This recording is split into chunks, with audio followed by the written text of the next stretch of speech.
Once upon a time, Mavins was untouchable. Every song, every video, every new artist was a hit back to back. But fast forward to 2026, and this is no longer the case. The songs don't hit the same, the new artist unveilings are not as exciting, and don't spark as much conversation as they used to.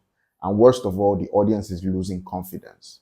But now the question is, what is happening to Mavins? And in this video, I'm going to be giving my thoughts and opinions about the issues I personally think that Mavins is facing currently and how they can solve them.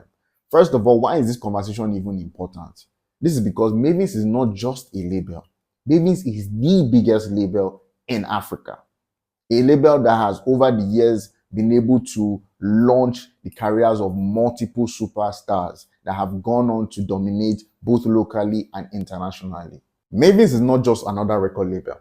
Mavins has been the blueprint for the past 13 years for how other local record labels can operate, from strategy to infrastructure, in order to dominate locally and still attain global relevance. And because of how important the position Mavins is playing in the African music industry, if Mavins should sneeze, the whole industry is going to catch a cold.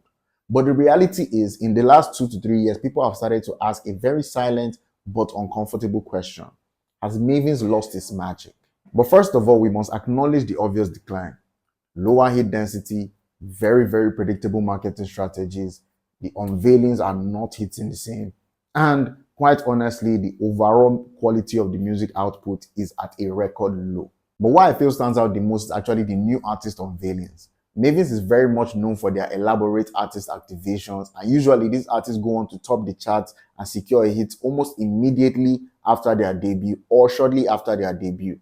But the last 3 artists they signed, LST, Lovin, and Cupid, despite multiple releases, have still not been able to secure a hit record or at least a convincing record. For context, LST has dropped 3 EPs in the space of 2+ years.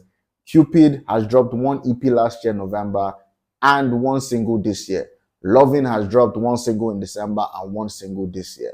And of course, we can definitely find valid excuses for these artists. We can say, okay, Celeste, she's a rapper and she's still struggling to find her sound within Afrobeats. That's why it has taken her this long. And Cupid and Lovin, they literally just debuted barely 2 months ago.